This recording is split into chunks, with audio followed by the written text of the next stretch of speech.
هلا بدق لك استاذ فراس، هلا بنتفاهم احنا وياك.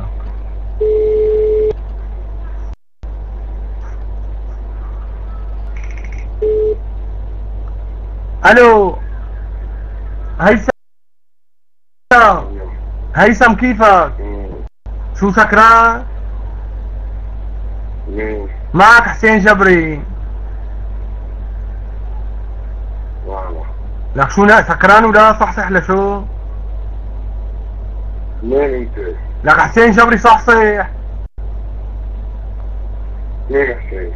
صحصحت لحتى احكي معك ولا لسه مدودخ؟ لك شو ضارب ريان ولا شو ضارب جن ولو؟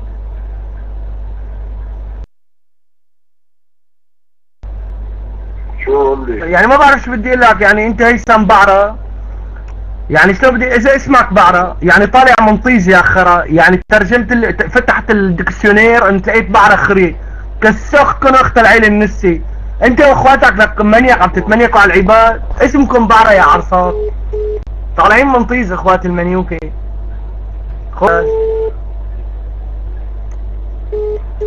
مرحبا ادهان، كيفك؟ ايش بدي اقول لك؟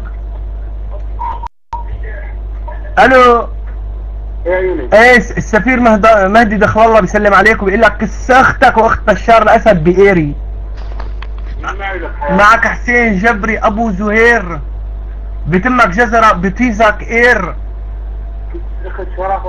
كس اختك واخت الالمنيوم بطيزك، بدي احط لك بولاد بطيزك يا عرصة، بولاد كس اختك واخت مهدي دخل الله المنيا.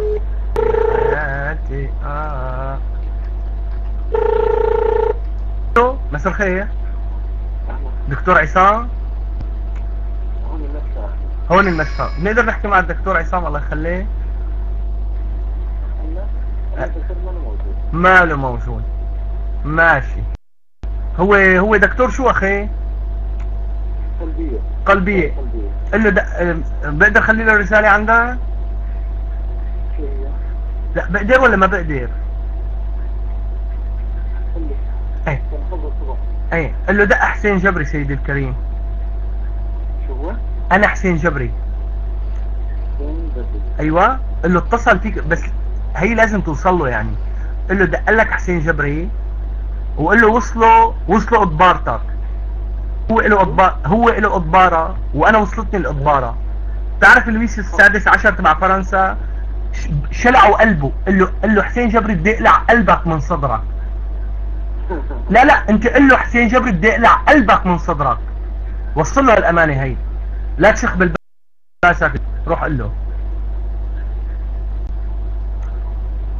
هات نشوف الاخو المنتاكي هذا الثاني.